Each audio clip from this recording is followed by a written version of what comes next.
However, after the Ari, the tikkun is not, meaning a tikkun, meaning a restoration or a rectification, a correction that humanity has to make by arriving at the Messianic age. It's not a correction in national historical. That picture is just an absolute superstructural picture. The point of the Messiah and the redemption here is that it makes a tikkun in creation. It makes a tikkun in the creation of the universe. The entire universe is waiting for humanity to get its act together.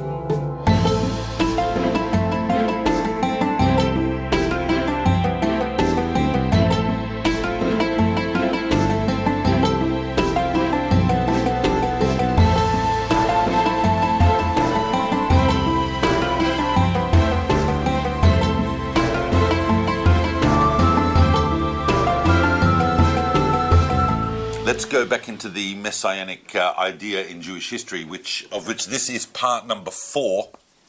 And I want to preface this in a certain way so that anybody watching this now or anybody watching it in the future, if it is being recorded, will understand that what I'm doing in this talk. If you recall, in the first talk we spoke about the biblical origins of the Messianic idea. We spoke about the King of Righteousness. We spoke about a new world order that was envisaged by the prophets and how those two kind of merged into what eventually came out of the Second Temple period and the Talmudic period, which is the idea of the righteous Messiah King. And we discussed also in talk 2 the concept of the Messiah son of Joseph, the Messiah son of David. And then in the third talk, I extended that paradigm to discuss 2 different models, the Edomic and the Ishmaelic, as we cruised through various important messianic figures between the end of antiquity and the Renaissance, that period of about 1,000 years.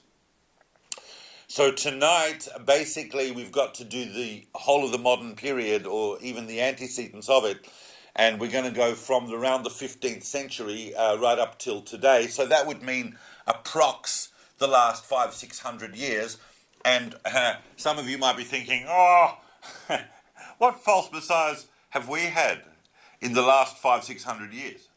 And it's a good question, and there are more than you possibly realize, but we're only going to touch on the ones that I think really make the most important contributions, and we're not going to therefore just touch on messianic figures. We're going to touch on people who started to really formulate what the messianic idea is from the engine room of Jewish thought, which is the embeddedness of Jewish ideas in history.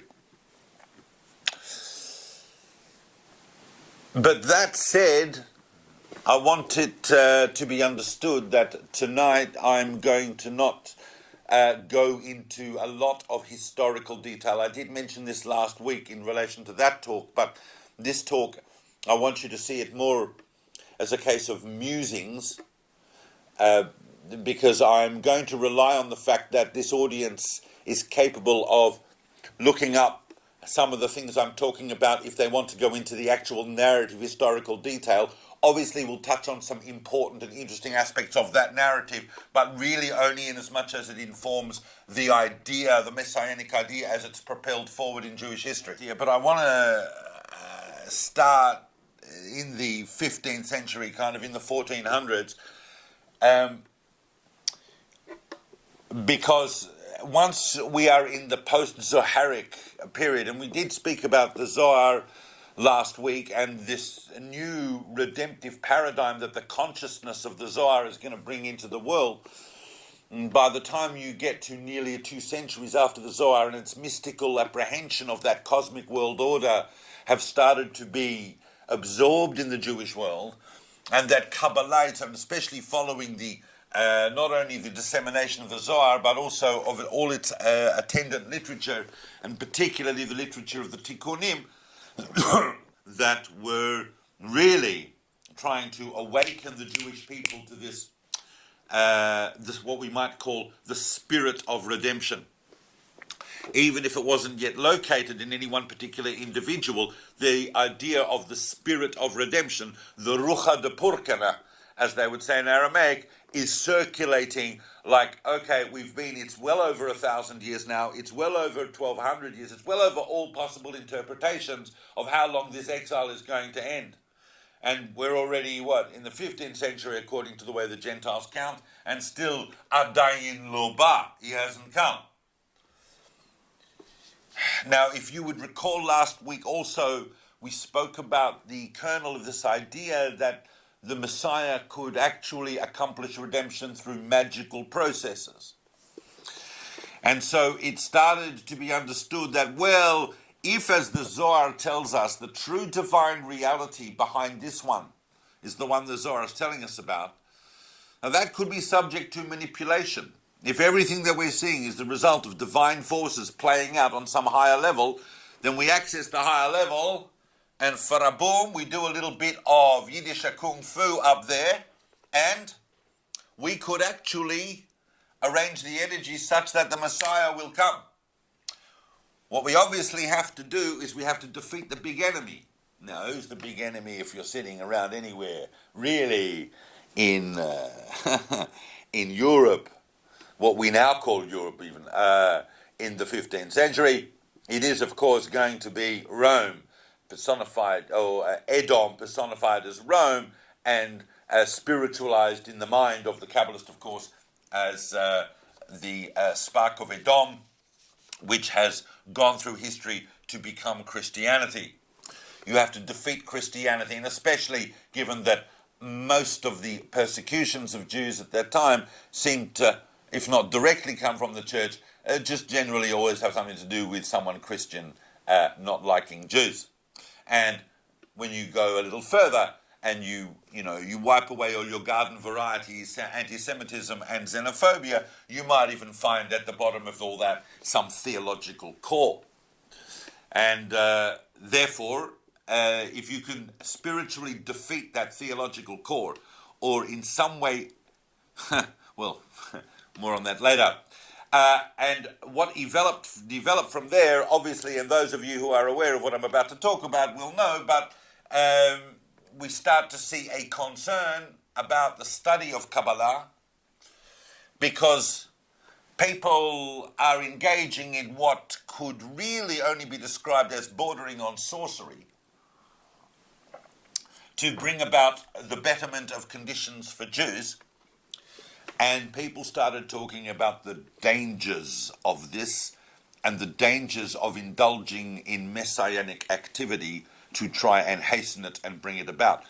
This spiritual discussion, of course, has a parallel and a reflection in the physical world, because obviously there are still people going, I don't understand Kabbalistic books, but I do know how to pick up a sword and a rock and fight for the land of Israel. And we saw that last week as well. We saw that that's the whole Messiah ben Yosef idea. But now we've got a different idea. It's still along the lines of Messiah ben Yosef, but it is playing at some kind of high spiritual meditative level. And the famous stories that emerged from the 15th century are, of course, the stories of Yosef de la Reina. Now, I have spoken elsewhere about Yosef de la Reina and his dangerous poking around there in the spiritual forces regarding the messianic arrival and the defeat of Edom. De la Reina basically comes across as some kind of Jewish Faust. He makes a pact with the devil in order to defeat Christianity, and at the end of the day, of course, what happens to the man? He falls. He falls in. He became a big symbol of the dangers of trying to do Ooga Booga to bring the Messiah. Right throughout the following centuries, we see quite a number of texts. Whether or not De la Reina is a historical figure, and those who argue that he is, put his activities round about the late 1460s, around 1470. But it is possible that he is a fictive construct. We don't know. And maybe, Isaac Luria famously said the Ari, we're going to talk about The Arizal, I think, once pointed to a black dog that he saw and said, that's the soul of Yosef Della Reina inside that dog. And if you read enough Kabbalistic texts, you realize that being reincarnated as a dog is not one of the ideal outcomes.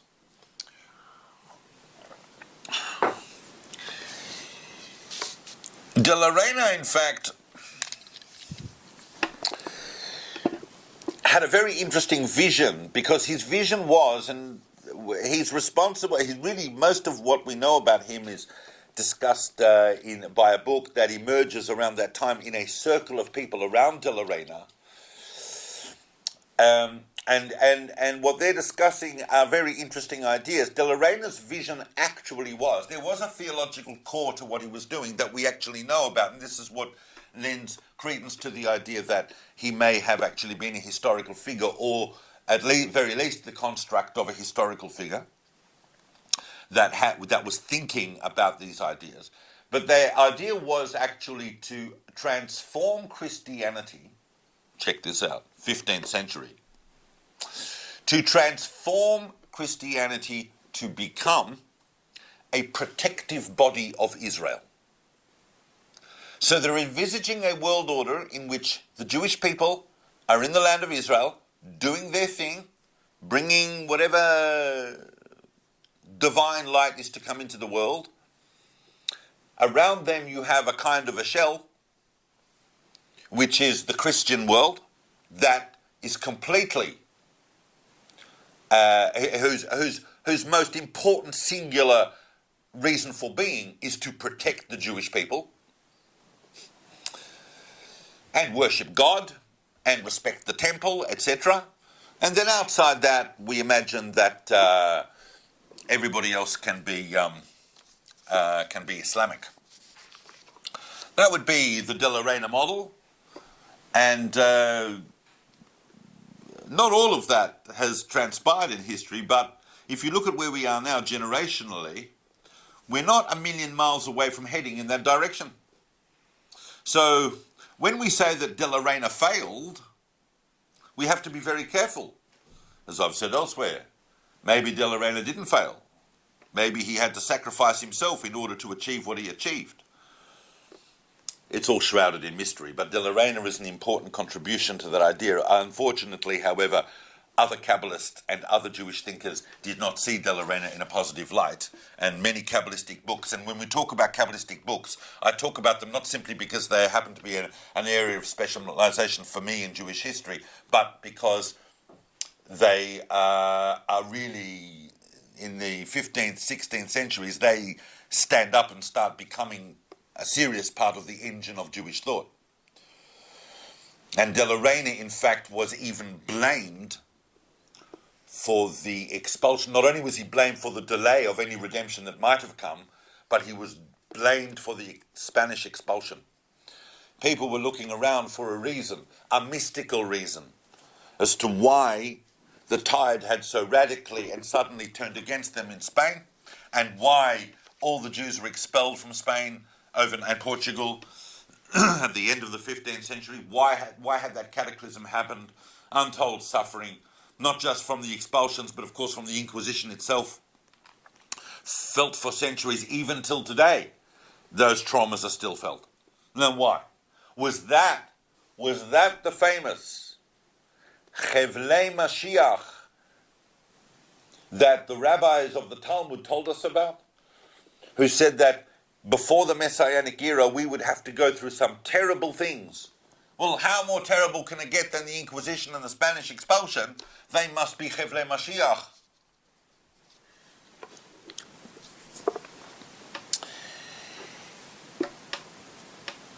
So they look for reasons as to why that didn't happen, why the Messiah didn't come in the wake of those tragedies. And Della Reina was one of those reasons. They said people started trying to bring the redemption through inappropriate means. But what emerged from that period, and it does have an antecedent throughout Jewish literature prior to this, but it starts to come to the fore, perhaps more, after after, say, the 15th century. Although, as I said, I mean, we see it in the Tikkunim already. So it's in the 14th century, and we're seeing it in the and we even see it in parts of Tanakh. But the idea emerges that there is a special time. There's a special time, not just that. There's a special time that the Messiah is going to come at, and only God knows what it is. There can be special times that, in and of themselves, those years are foredestined to be Messianic years. And this special time idea became very, very current in the wake of the expulsions and the Inquisition.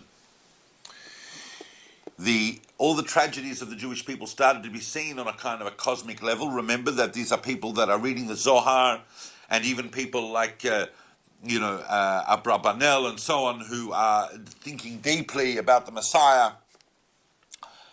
There's a special time, and that time would look like it's going to be now.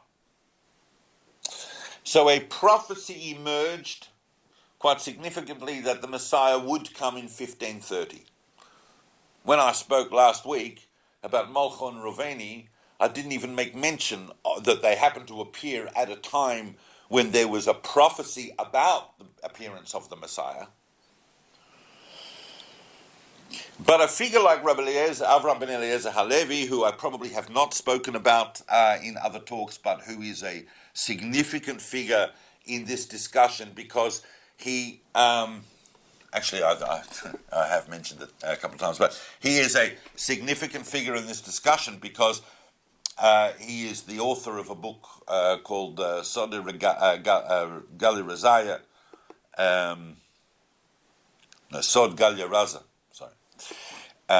the mystery of the revealed secret, and and also the author of Mashara Kitrin, a book that I definitely have spoken about, which was this book. That's a book that was like the first Kabbalistic book ever published, and was published in Constantinople in the early 16th century, like around 1510.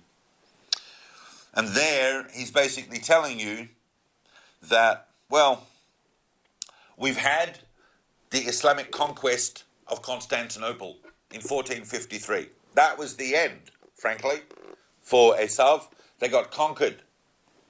Because if Christianity is Rome, but real Christianity, that's Byzantium, that's Constantinople. A symbol of the Christian world got defeated, 1453. We've also had the expulsion. And he shows how all these things are prophesied, and therefore it's now. And in Europe, I've spoken elsewhere, when we spoke about the 16th century, we spoke about Asher Lemlein, the famous penitent, who basically introduces reintroduces really, one of the cornerstone ideas of the Messianic project, which is, of course, the concept of teshuvah, the concept of repentance, the concept of self-transformation. And the Messiah is ready to come. It's true. All of those were the birth pangs of the Messiah. The Kabbalists are right. The Messiah is coming, but there is one last thing left to do. We have to bring. And people took that in the year 1500 in Jewish history in Europe is known as the year of Teshuvah. They all got into it, and of course a lot of people are taking it very seriously. They're walking around flagellating themselves, but others take on other types of activities. There was a consciousness that, wait a minute, if it's really us that's holding us up, then okay, we'll give this a go. And once again, maybe that ushered in an era that brought about the changes that it brought about. By the way, the title of the book by Avraham ben Eliezer ha-Levi is Igeret Soda Geula. I don't know, I got mixed up with that. The letter of the secret of the redemption. It's a similar translation, but I was thinking of something else. And so those predictions that he was making together with Lemlein's movement, and then you bring Molcho and haReuveni into the picture in the late 1520s, you have a big recipe for a great big redemptive messianic Gashplung. Then you can add to that all of the great mystics that are meeting in places like Salonika in the 1530s, and then that is the huge impetus between the rise in the latter half of the 16th century of Tzfat. And so there are direct connections between these energies that are moving around. Tzfat had a lot more to talk about, of course, than just the messianic idea, but the messianic idea, or rather the idea of redemption, was never far from the mouths of any of the great teachers and sages of the Tzfat of the 16th century, whether it is of Moshe Cordovero or Rabbi Isaac Luria or many of the others that were there at that time. Everything, the entire world was being read as a cosmic reflection of the Zohar. And of course, by the time we get to the Ari, then we're about to have the big thought revolution that we have spoken about elsewhere a number of times, and that means that there is going to be a whole new dimension to every aspect of Jewish thought going forward, but particularly those acute areas like the messianic idea. And I mean, when I say the messianic idea was never far from the Ari, you have to realize that everybody in Tzfat was engaged in some very special projects. So if you take, for example, the foremost student and the foremost disciple of Isaac Luria, the Chaim Vital, so Rabbi Chaim Vital himself, in his own diaries, which we have, dabbled with the whole concept of the Messiah and am I the Messiah? And interestingly enough, we might come back and touch upon this a bit later in a few minutes, is that one of the things that the Ari, Rabbi Isaac Luria, the Ari, explained to Rabbi Chaim Vital after he became his student, is that Chaim Vital was complaining of various mental states he was struggling with. He suffered from basically kind of three types of mental maladies. On the one hand, Chaim Vital was a very anxious person, and he writes about that, how he always struggled with anxiety. That anxiety then would lead to depression. I mean, it's nothing extraordinary. And he also writes, and this is quite interesting, because his other mental, and it must be because he writes very coherently about his mental states. So he writes that he also had a mental malady that was, he struggled greatly with temptation to sin. That doesn't mean he did. It means that he was constantly struggling with it. And to him, that was a mental malady. And it was the Arizal who explained that, in fact, and Chosef Chaim understood that his soul was very, very high. In fact, Chaim Vital, even I think before he met the Ari, he started to think of himself, maybe I'm the one.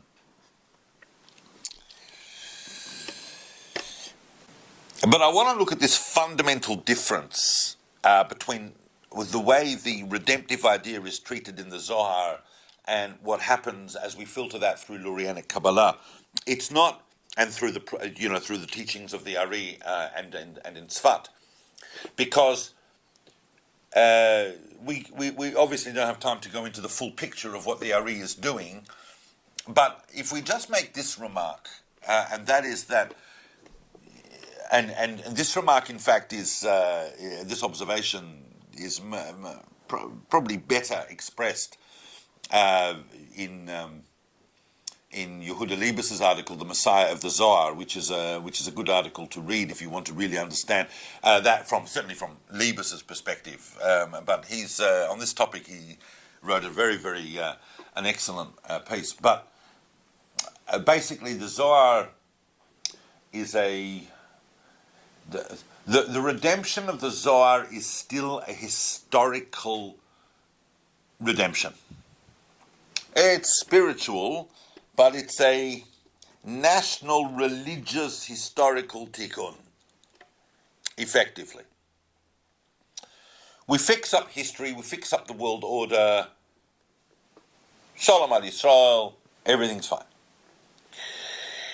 However, after the Ari, the tikkun is not meaning a tikkun, meaning a restoration or a rectification, a correction that humanity has to make by arriving at the Messianic age, is not simply, it's not a correction in national historical. That picture is just an absolute superstructural picture.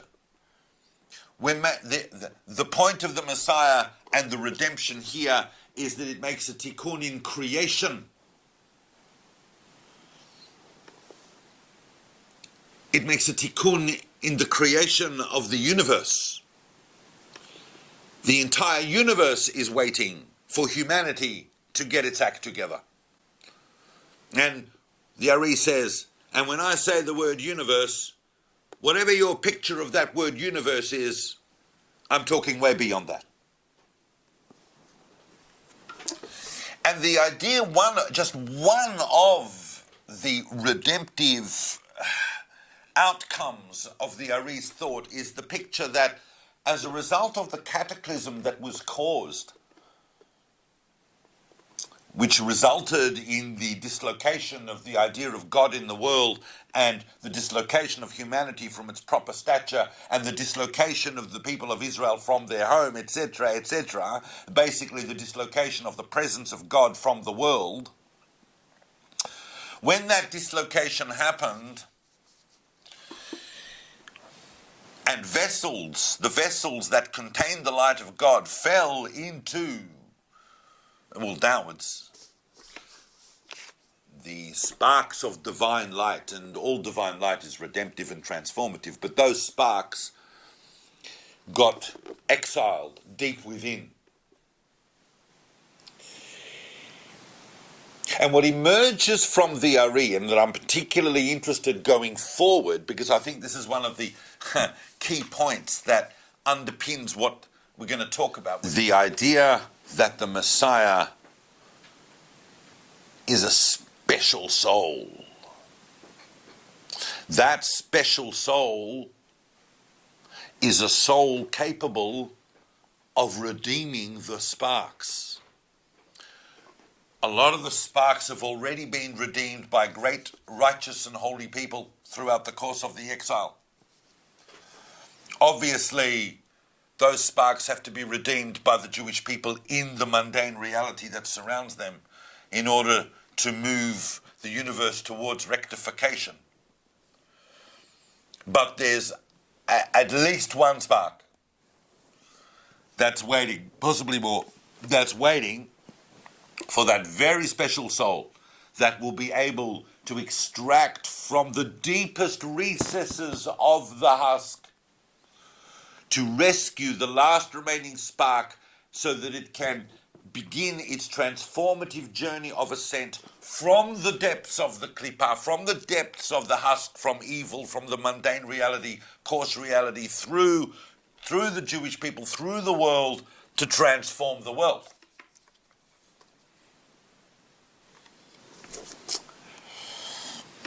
Now, who's that going to be? That's a very big order, but if you're the special soul, that's what your purpose is.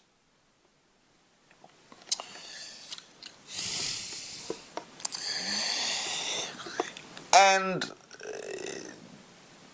it is therefore not a shock to a lot of people that within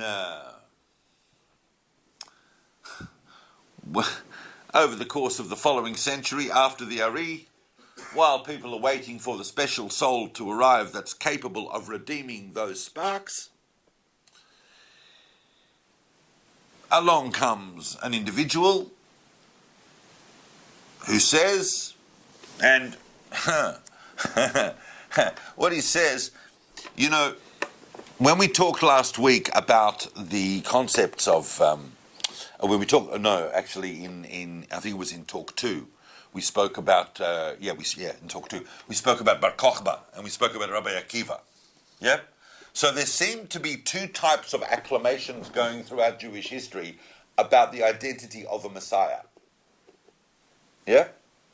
One is that other people come along, they look at an individual, and they go, Da Malka Mashiach, like Rabbi Akiva did to Bar Kokhba. That's the Melech, that's the King Messiah.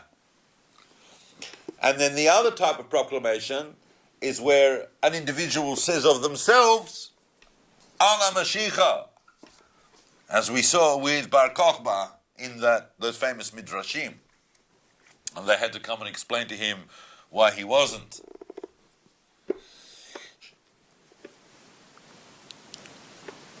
The idea that a special soul is born at a special time, and therefore by the time we get to the middle of the 17th century, we have a convergence of both of those.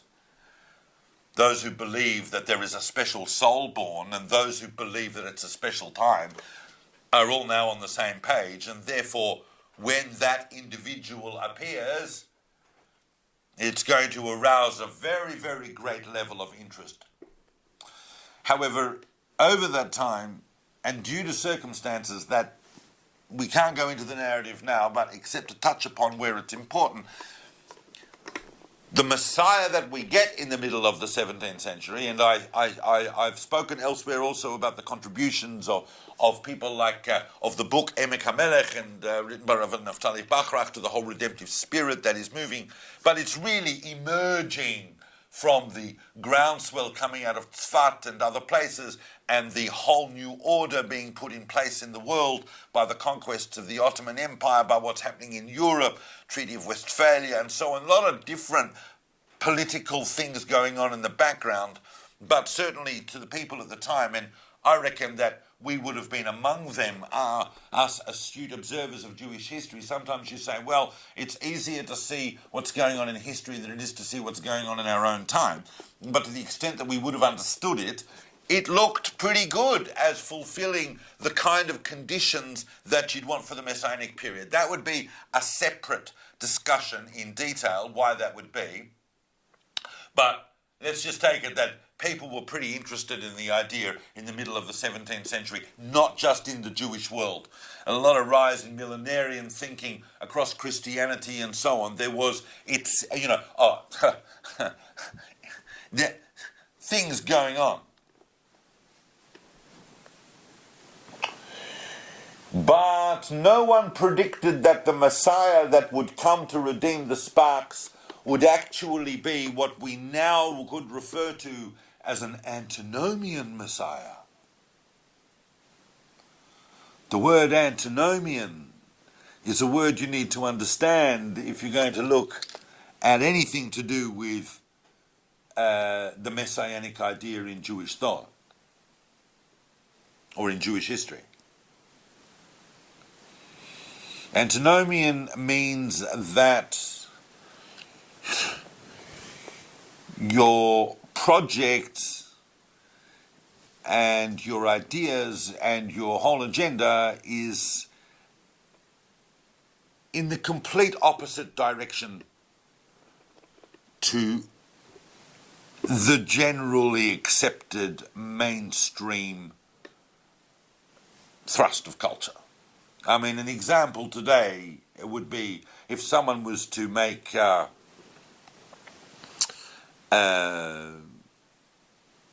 no, I don't even want to give examples. Antinomian thinking in the concept of theology means that you think the opposite of what you're meant to. But it does have a resonance for praxis, meaning that it's not just thoughts. You can do antinomian acts. And when antinomian acts get justified by antinomian thoughts, then they become very interesting indeed. We got an antinomian Messiah, Shabbetai Zvi.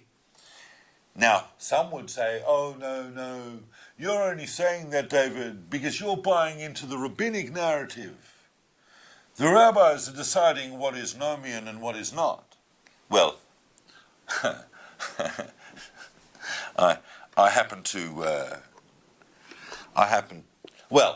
you have to acknowledge that assertion.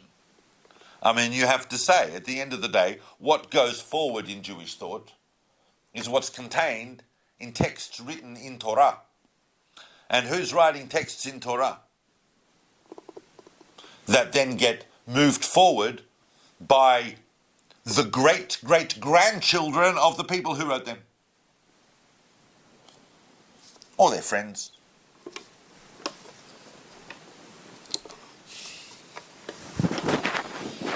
And statistically, you'll find that in the world that are studying Torah texts, they're the ones that tend to have a solid connection, for the most part, with their great-great-grandchild. So that's Nomian. There are different views around Shabbetai Zvi, even within scholarship. And the classic view, which really emerged from Sholem, and I kind of like this because there's other scholars have come along later and they've kind of undermined this idea, and intelligently they've undermined it, but I still like it, and that is that basically Shabbetai Zvi is not really the one that created this movement around him. It's all about Nathan of Gaza. Nathan of Gaza was the great propagandist. Nathan of Gaza was the one who came up with the whole theology behind the Sabbatean antinomian messianism and what that means. That view, of course, then leads on to the fact that Shabbetai Zvi emerged as a result of the dissemination of Lurianic Kabbalah. But I think the picture is a bit more complex. I think it's more complex. I think that Shabbetai and Nathan are doing slightly different things. I actually agree with the idea that Shabbetai did have more involvement in what was going on around him. It wasn't just he was sitting there, being him, and that everybody else was running around doing all his infrastructure and dissemination and cult creation, because it massive cult around him that also had various levels of access. I think that Shabbetai might have had more to do with that than some historians claim. But I also believe that it's misleading to think that Shabbetai is responsible for the famous theological positions that became expressed and enunciated in his name over the following decades, and not just by Nathan. For example,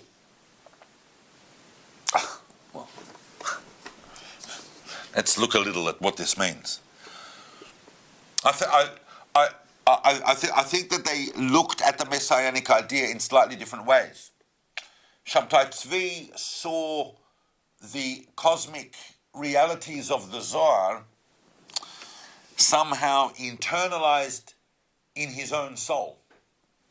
Like Chaim Vital, who saw his soul reflecting, his soul's melodies reflecting cosmic processes. The books that the Shabbetai Zvi would have gone to would have been the Zohar. Shabbetai Zvi wasn't running around talking about Lurianic thought. I mean, obviously he'd heard of the Arene, he'd probably looked at a few things, but Shabbetai Zvi's world is the world of the Zohar. It's not the intricate dynamics of the Lurianic system. But Nathan, who, by the way, almost unequivocally would have probably been one of the greatest Jewish thinkers of the last 1,000 years if he hadn't got caught up in antinomianism. But Nathan was deep into Lurianic Kabbalah and inspired by it. And there's a unique theological interpretation that happens on a cosmic level for the soul of the Messiah in Nathan's writings. And it's worth just speaking about for 5 minutes because it actually does have implications for a lot of the way in which the Messianic idea is treated going forward.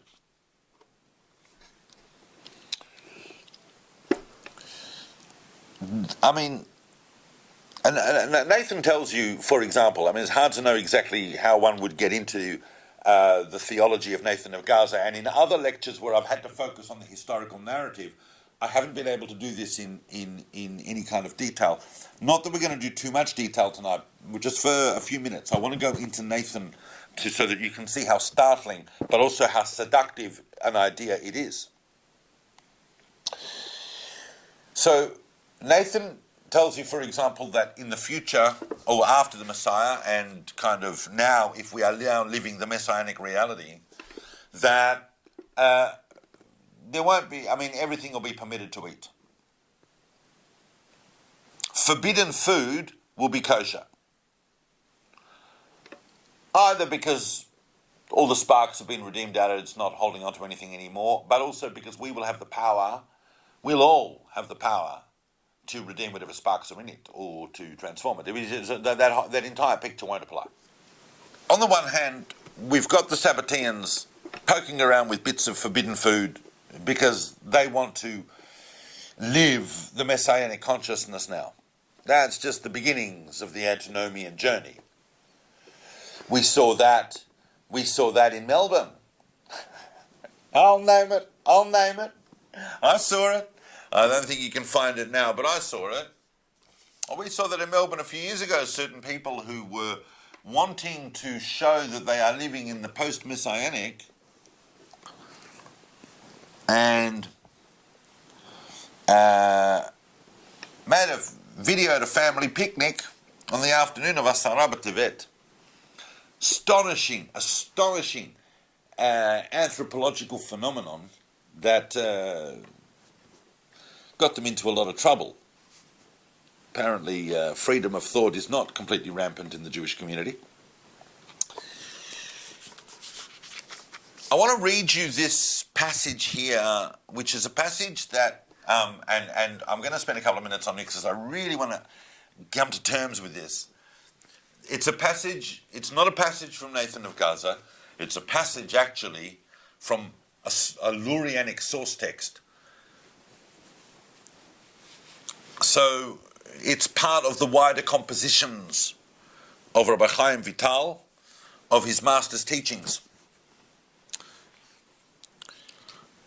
And listen carefully, because this is the part that really is critical for Nathan, this kind of text.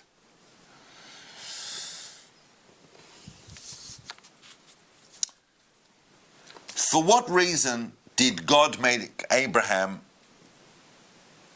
a composite part of that seminal drop? I'll read the whole passage because Chaim Vital is always the best person to explain what he's talking about. The translation is mine from many years ago, so I hope it's smooth enough. The intention was because he, Terach, that's Abraham's father, had angered God by having intercourse with his wife when she was actually menstruating. So Abraham's father, Terach, is having sex with his wife when she's a nidah.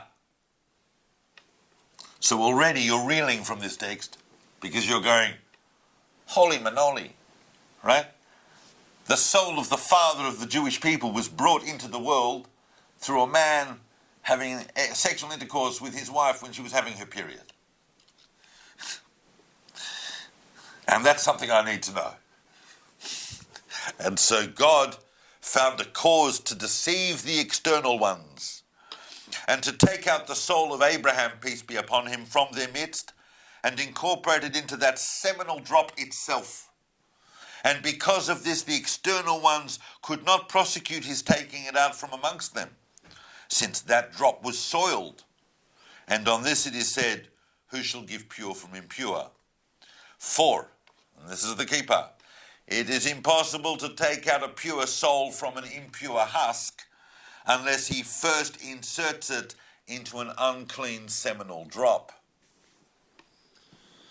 How do you bring the special soul into the world? By sin, by deceiving the husks. Spiritual light comes into the world through an unclean vessel. This is a really, really, really, really important and impactful and profoundly influential theological statement. Don't just listen. Don't just let this one wash over. This is going to come back. Spiritual light comes into the world through an unclean vessel. The special soul, the holy special soul, is captured from the klippah, from the externalities, or from the realm of evil, by trickery. And trickery means deception. It's getting very close to Della Reina territory, but here we're going to actually direct it through sin. And so you have this prohibited intercourse of Terach with his wife. God succeeds to take the soul out of the hands of the husks. And therefore it's no wonder that the first sins you're going to, when you see a statement like, oh, well, and then, okay, so what God's doing is really what human beings can do. You step it up to that level. It's kind of almost implied, if you want to read it that way, in the source text. Obviously, Chaim Vital would have just gone kapaktik if he thought anyone was interpreting that as what he meant, I would imagine. But it is possible to interpret it that way, so it's no wonder that, of course, the sin that everyone's interested in is sexual promiscuity. And of course, that's a sin directly related to bringing the soul of the Messiah into the world, which is why we get attributed to the early inner Sabbatean circles of ritualistic orgies, etc., etc. We are going to bring the redemption through sin.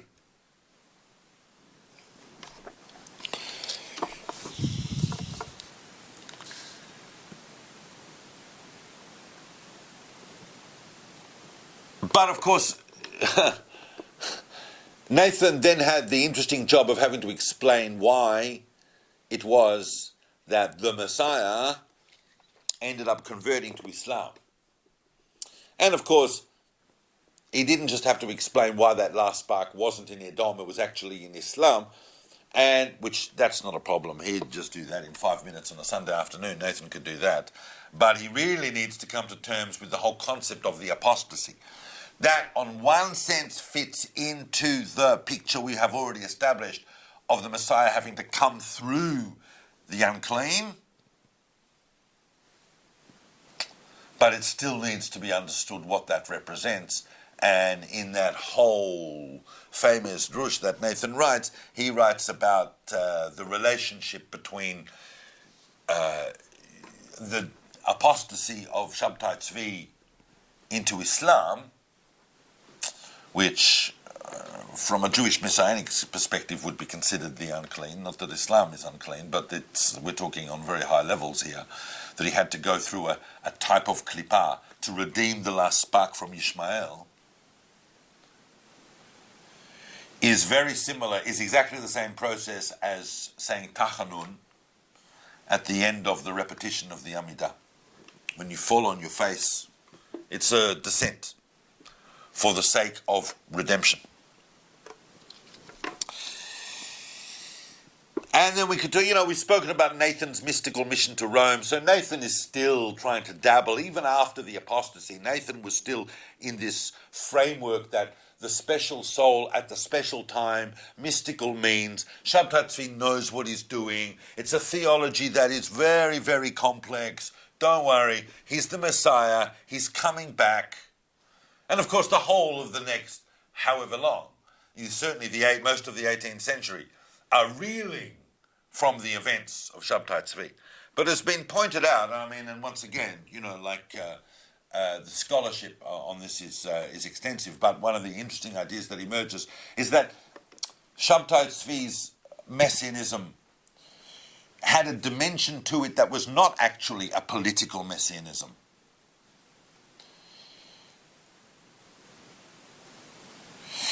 And it wasn't just a cosmic messianism, because it wasn't so much a redemption of the Jewish people themselves, it was a redemption of the whole concept of faith. The whole concept of religion needed redeeming, needed transforming. Not just the political world order. There needs to be a new religion in the world, a religion based on the universal principles that will emerge from theology. Maybe not put as nicely as that. Others did put it as nicely as that, or even nicer, but they were interested in what this new faith is going to bring the world. In line with other thinkers as well, that the people of Israel and the land of Israel, but we don't, it's a new religion. Sabbateanism. That's what it was calling for. Not just for the Jewish people, but for the world. And that's going to have impact a little bit down the line, but someone who does really express that idea really well is a more nomian figure with just an antinomian tinge, and who I have spoken about extensively elsewhere, and that, of course, is the Ramchal, Rav Moshe Chaim Luzzatto. Now, he kind of is taking a whole range of strands of the things that we've spoken about over the last 3.5 talks, and he's welding them together. And now that we've discussed these issues, I mean, the Ramchal makes a massive contribution to the Messianic idea. On the one hand, the Ramchal's theology about these matters generally becomes the staple of mainstream Judaism going forward. And certainly, if you asked your average non-Hasidic, modern Orthodox rabbi a theological question today, 90% chance that they will find the answer ultimately for you in something that was taught by the Ramchal.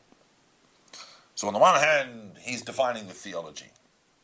But on the other hand, the Ramchal's got a little naughty side, and he also, of course, is dabbling in this. And there's a whole cult around the Ramchal. Now, the Ramchal also, therefore, the Ramchal is not Ana Mashiach, although maybe, late at night he might have whispered it. But he wasn't running around the world going, I'm the Messiah. But it was like, he's like saying, well, the Messiah's got to be this, this, this, and this. And when you look around, you got to wonder who it might be. Of course, the Mashiach for the Ramchal, the real Mashiach, is not actually, of course, Mashiach ben David or Mashiach ben Yosef. It's the one we spoke about a couple of weeks ago. It's the Messianic Moses. It's Moshe as the deliverer of the new Torah, as in Moshe Chaim Luzzatto. And there are allusions in a number of places to the fact that the Ramchal himself was aware of these possibilities. But the Ramchal's own contribution to the idea is enormous. The Ramchal is basically telling you that what it is that draws redemptive power into the world are mitzvot. The mitzvot of the Torah, the mitzvot of performative Judaism, is that which fixes the world, and it transforms the world because it brings down redemptive energy. It's an influx into the world. That idea, of course, we're going to see paralleled elsewhere in the 18th century.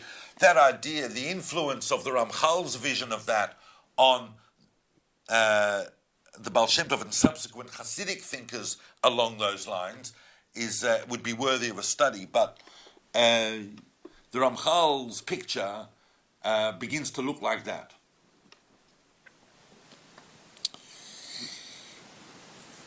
And if the Jewish people are fulfilling all the mitzvot, then that means that then the redemption depends really upon the actual state of the nation of Israel. What's their status? Where are they at?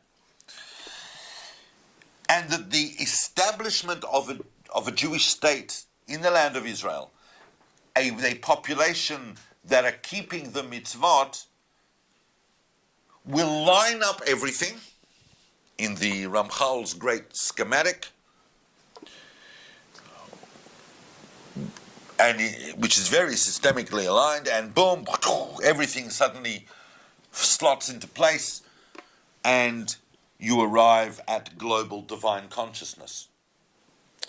So work towards a state in the world where the people of Israel are in the land of Israel, observing the Torah of Israel, and global divine consciousness will fall into place. It's a seductive idea. And if you believe in the power of God and the power of the Torah and the power of the Jewish people to redeem the world, then he's right. That's what needs to happen. You need to work toward creating a world where that could happen. And you need to do it in a way that maintains faith with the performance of the mitzvot today. You can't say, I'll create that world and then I'll start keeping the mitzvot.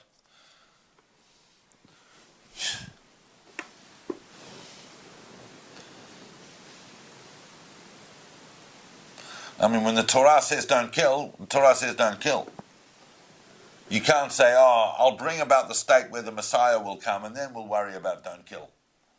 No, you've got to be keeping the Torah. You can't say, I'll set up my infrastructure and then I'll start keeping Shabbat. No. You've got to set up your infrastructure while you're keeping Shabbat, while you're keeping Shemitah, while you're keeping the mitzvot of the Torah. The Ramchal makes a very strong link between every single aspect, from the Torah in performance right up to the redemptive moment. It's all, he's unifying all the cosmic and the real. It's all the same thing. And the Ramchal also, just one more minute on the Ramchal, even though I can see that, but the Ramchal also, the Ramchal's got a lot of very mystical writing. We're still just at the seashore of understanding the Ramchal, and when you look in some of that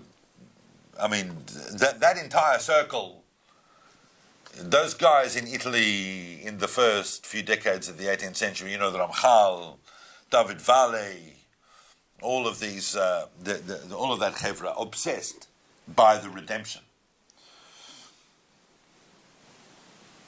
But the Ramchal tells you that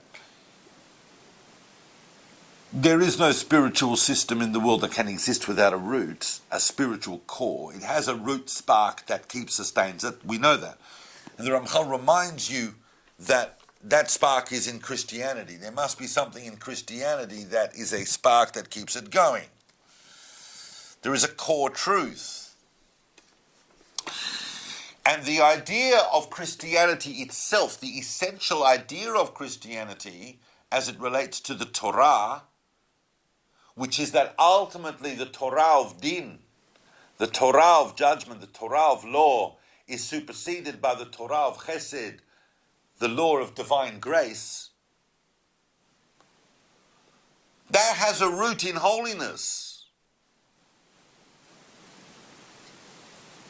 And not only that, even the idea of the Sabbateans, that the Messiah must descend into the Klippah, even that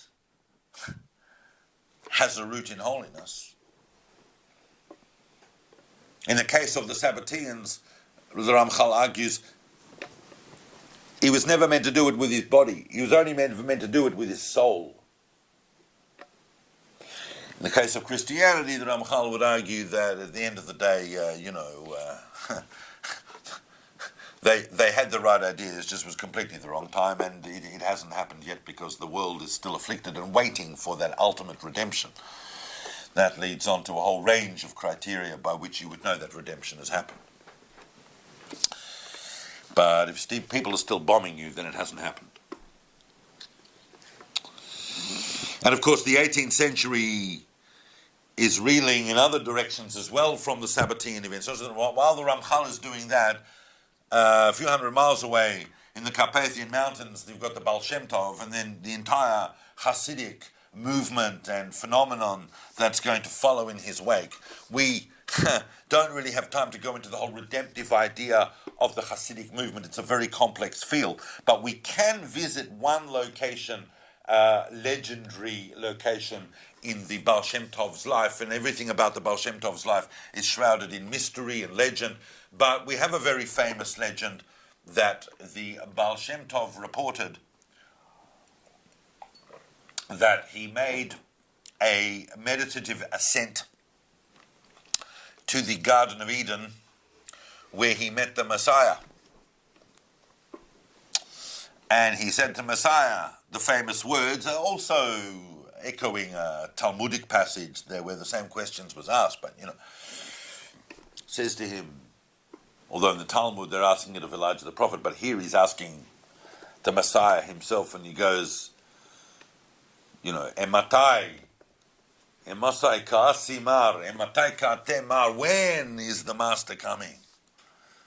And the famous answer that was given to him as a grounding of the entire outward thrust of the Hasidic movement this is before the 19th century when it became an inward thrust.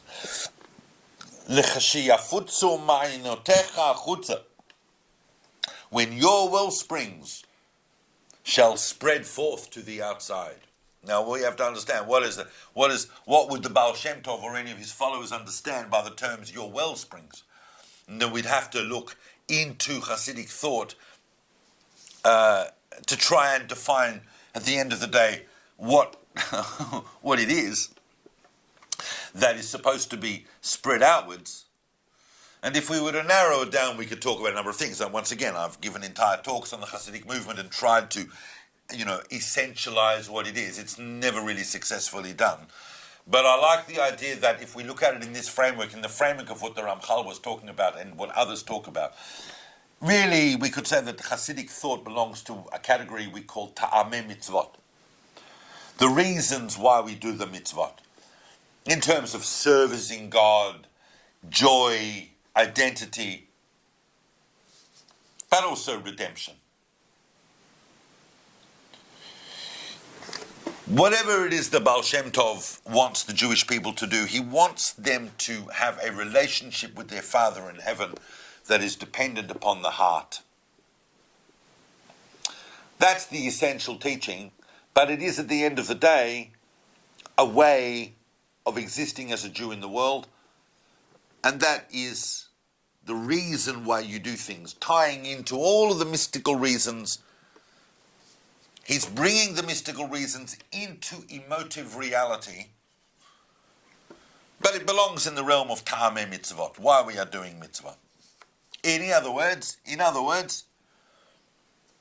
it forms a part of mystical consciousness, but mystical consciousness in a very emotionally engaged and practical way. In other words, be a real person, be an authentic person, have an authentic relationship with God.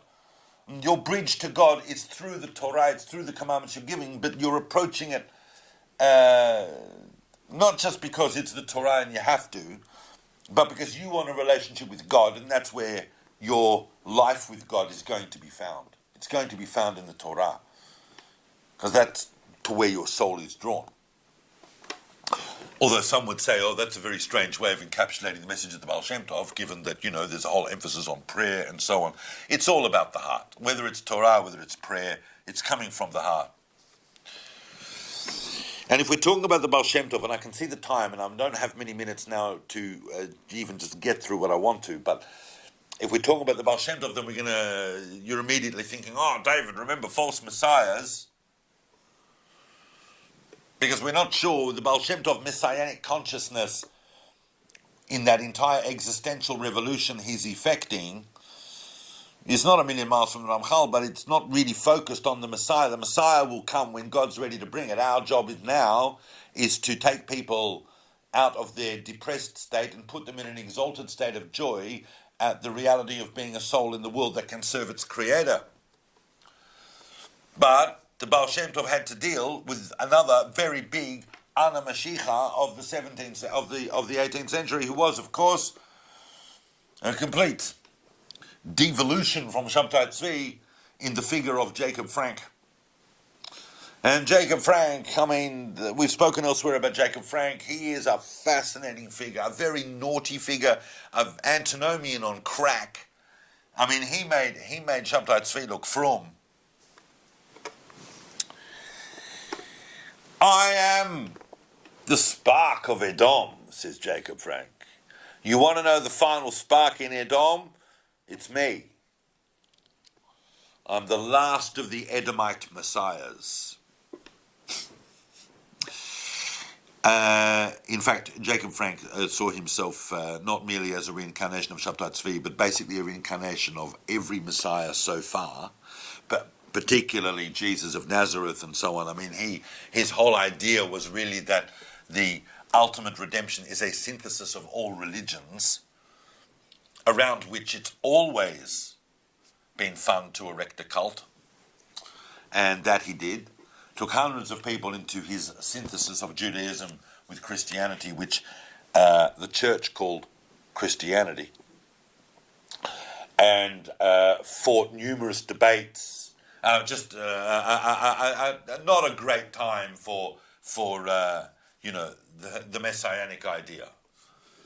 100 years after Shabbetai Zvi, and someone running around Europe like a loon going, I'm actually the Messiah. It's amazing. It's a fantastic idea. I'm sure they had a lot of fun, a lot of good parties, but it didn't go anywhere, really. Although Frank's writings are interesting, so who knows? Who knows? And once again, you can see the Sabbatean idea in there, that not only about sin, but also particularly about this idea that it's not so much a political revolution as the Messiah is a redemption of the religion and the faith itself. On the one hand, you've got rabbis like the Ramchal and the Baal Shem Tov wanting people to have a transformative experience through the mitzvot of the Torah, and you've got people like Nathan of Gaza, or Shabbetai Zvi, Nathan of Gaza, Jacob Frank, who are saying, well, actually, we're going in the opposite direction. We're actually going to live as though the Torah has been superseded. The 18th century also brings us the Gaon of Vilna that I have spoken about elsewhere, numerous occasions. His lectures as recorded in the famous book Kol HaTor. Questions around Kol HaTor I understand, but the basic idea that emerges from that is that the last 500 years before the 6,000 years cycle in which the Messiah must come, are created from a 500-year period that includes the Messiah ben Joseph taking us up to 1990, and the Messiah son of David, which is the period 1990 to 2240, which is the year 6000. For those of you who are not sure where we're at right now, I believe it's 5781. So 1990 was about 31 years ago. And we achieved, in that time span, from 1740 to 1990, we achieved the establishment of a Jewish state in the land of Israel. Kashmang, just as the Gaon of Vilna said needed to happen. And then the Gaon of Vilna says, then, your next 250 years, between 1990 and 2240, that is the big synthesis of Torah and science. So that the perspective on reality of the world at large will perceive the essential nature of the Torah as being an inherent part of the universe. All right, that is still ahead of us, but who's to say? I mean, not many people were envisaging the world we're living in now a couple of hundred years ago, so we'll see. We'll see. What's the time? Okay, just a few more minutes, because there are other Messianic projects of the 18th century that's still around with us. For example, Rabbi Nachman of Breslov, also another figure about whom there were whispers, although I certainly don't believe Rabbi Nachman would have ever proclaimed of himself. But he did write the Tikkun Klali, because there was a growing feeling over quite a number of centuries, and particularly since the Zohar highlighted this, but it became very acute in the post-Lurianic as well. And by the 18th century, this was of great concern to some. By the 18th and certainly the 19th century, is that what was actually holding up the redemption, everything's happened. The sparks have been redeemed. It's all done. It's all done. The Jewish people have been in exile for long enough. The world's been in exile. It's awful. God's been in exile. Everything. Let's just get it over and done with. Let's bring the Purkana now. But, oh my gosh, everybody's masturbating. And no, I wasn't talking about the people on the screen. I'm talking about in the 18th century, Kabbalists, and spiritual leaders were very, very concerned that spilling seed and masturbation was stopping it. Someone like Rabbi, and you know what? They weren't necessarily wrong. Not then and not now. Would be the view of people inside, say, those inside the framework of Rabbi Nachman, who repeatedly say, at least once a day, the Tikkun Klali, which is 10 particular psalms from the book of Psalms, selected by Rabbi Nachman to say every day, to make a tikkun for that sin. And you'll see also, even if you look around now, you'll see people like that. All right, it's not amusing, but I seem to have amused someone here. Okay. I want to just make quick mention also for a minute of the we're starting to get into the 20th century, and I want to just touch upon a few things, because otherwise you'll say, oh, you didn't talk about the 20th century. I told you, we really needed several talks to do this properly, but I have spoken elsewhere, I think either in Women in Jewish History, I spoke about her, in the series Women in Jewish History, I spoke about the Maid of Ludmir. You can go and listen to that or look her up. And we spoke about the fact that when she got to Israel, there were quite a number of rumors that she was dealing with Messianic Kabbalistic practices that were designed to, mystical practices to bring the Messiah that Kabbalists know about. Now, that has echoes, of course, of Della Reina, going all the way back to the beginning of this talk. But I would imagine that she would have done it in a much more Nomian way. Although it's interesting that at that time there is other discussions being had in other cultures and societies around the Messianic idea and the special soul of the Messiah to be brought into the world, and we start to see Kabbalists and occult figures dabble with how you would actually bring that soul into the world in sexual praxis. So we know, for example, there are all sorts of various positions for fertilization, the arrangements of the couple as they are, as conception takes place, that are symbolically informed and allow couples to reach a very high state of meditative consciousness and ecstasy, not unlike a number of the processes mentioned in tantric descriptions, except that here we've got a whole Jewish element of bringing the spirit of redemption into the world inside a special soul. But I want to talk for a minute because there really I should have allowed myself more time, because the 20th century is more interesting than a lot of people realize, and we could spend perhaps even an entire other talk on just the Messianic idea in 20th century Zionism. But I don't think there's any better expression of that than the famous essay that was delivered, the oration that was delivered by Rav Kook. And once you mention Rav Kook, you don't need any other bona fides if you're talking about Zionism from a spiritual perspective. Because Rav Kook famously gave a non-hesped, a non-eulogy for Herzl. And when I say a non-eulogy, it's because it was politically complicated for Rav Kook to eulogize Herzl directly. But Rav Kook attended a memorial service for Herzl a little later and delivered a talk in which he didn't really talk about Herzl, but it was very clear he was talking about Herzl. And it is during that talk that Rav Kook alludes to the idea, a very important idea, that Herzl was a representation, if not the one, but a representation of Mashiach ben Yosef, who is concerned with the redemptive spirit on a material level.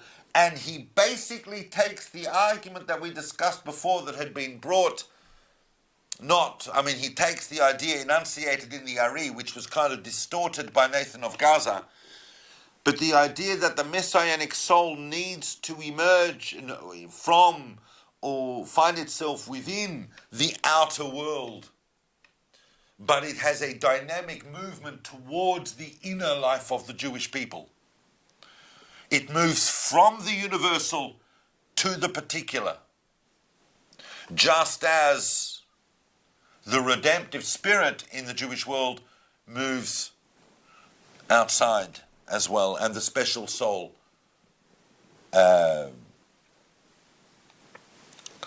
redeems the world from within the Jewish people, which is a movement outside.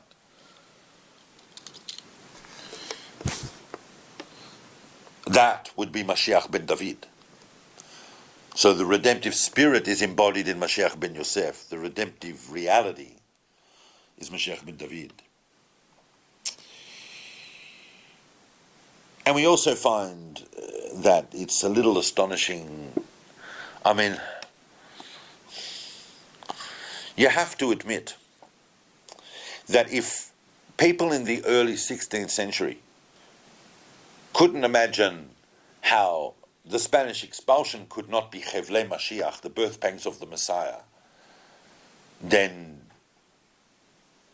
I mean, they never, or people in the 17th century who saw Chmielnicki massacres as Chevlei Mashiach. It's difficult to understand how we don't see the Shoah in those terms, cosmically, although some have. Some have argued, some theologians, 20th century theologians, have pointed to the idea of the Shoah as Chevlei Mashiach. I mean, the only theological perspective I've seen on the Shoah that I kind of would even begin to talk about would be Rav Soloveitchik's, and we've spoken about that elsewhere.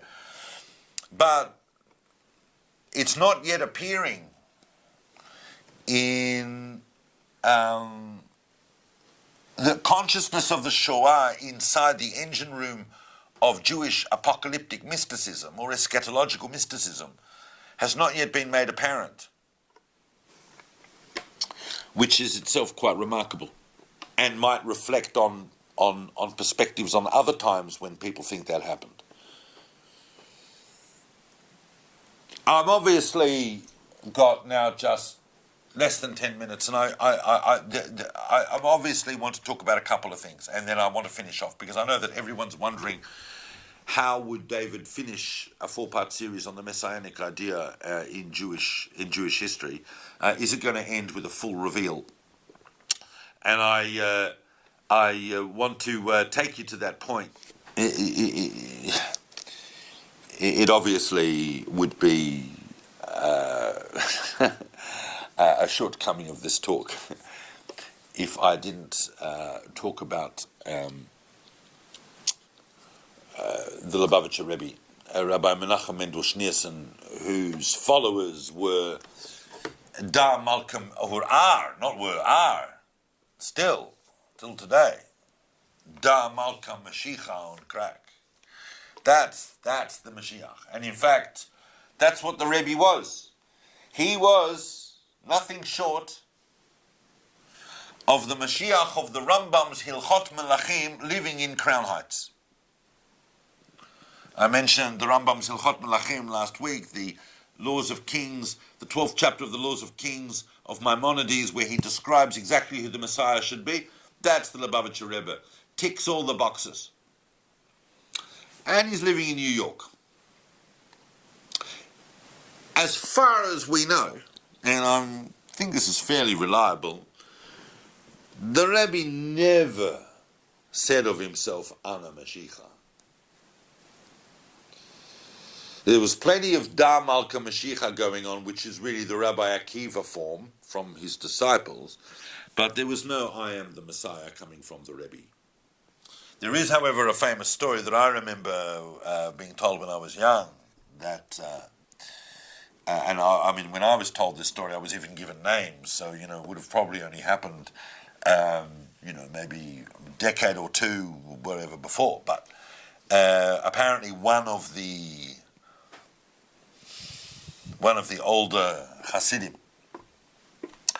at some particularly intense Verbrengen over there in 770, went to the Rebbe and said, no, Ematai Galemar, reveal yourself already. Reveal yourself. Which, of course, ties into the whole special soul theory. Yep? And apparently the Rebbe didn't respond terribly positively to that. I imagine that the Rebbe would have said to them, when he had the opportunity to say to them, he would have said to them, what's there to reveal? What have I not already revealed that remains yet to be revealed? I spend every single minute of my waking consciousness in the leadership of Am Yisrael and its concerns. When I'm not doing that directly, I'm delivering Torah. What more is there to reveal? But what are you doing? This is what I'm doing every single waking minute. Please tell me what I'm not doing and I'll do it. But what are you doing? Which, I'm not saying that the Rebbe gave them that speech, but I would imagine that that would be along the lines of what the Rebbe would respond to the request, Galema. When will the Master be revealed? If the Master is revealed, it's here. If I'm meant to be the Messiah, then it's here. You know what you have to do. The problem is that they didn't. There is a tension in Chabad between the emphasis in Chabad thought on working on oneself and through contemplation and prayer and working on the sublimation of one's own ego as a form of service to God by self, I mean, it starts there, but it's a huge mystical apprehension. But the whole Messianic stream, I mean, and people who believe that the Lubavitcher Rebbe is Messiah, yesh lehem al ma lismoch, maybe. But for most people, once he died, then he was no longer the Messiah. A famous position taken by, David Berger and others in the famous debates that followed the passing of the Rebbe on the idea of whether the Messiah will ever come from the dead.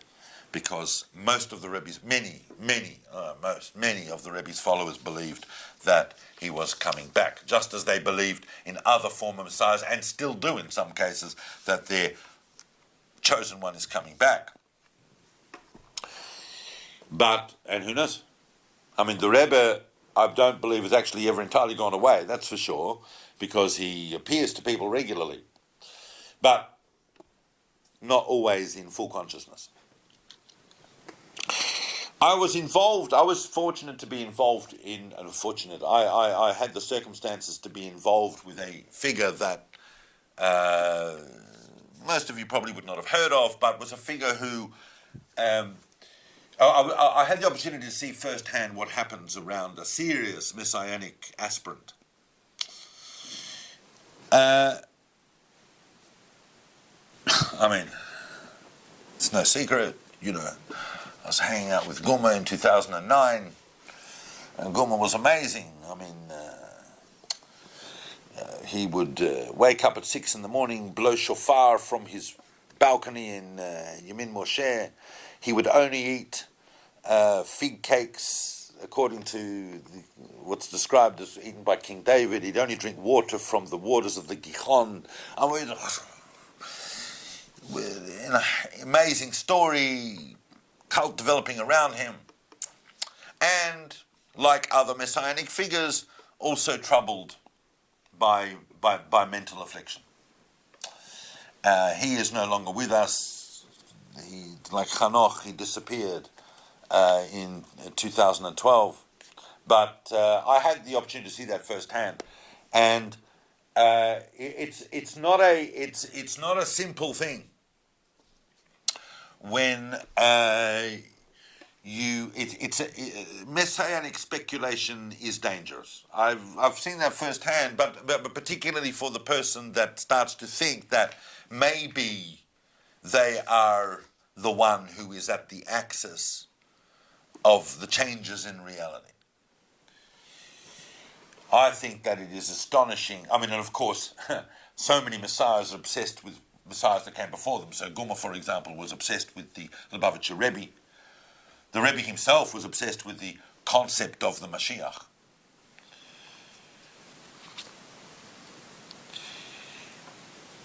These twin ideas of the redemptive spirit, and Rav Kook writes about this. He writes about the fundamental difference between Mashiach ben Yosef and Mashiach ben David. But if we take the redemptive spirit and we take the idea of the special soul, it's not enough just to be one or the other. There needs to be, to arrive in the world, a special soul at a special time who is endowed with a redemptive spirit. And what we truly understand from the idea of the waiting for Mashiach, because waiting for Mashiach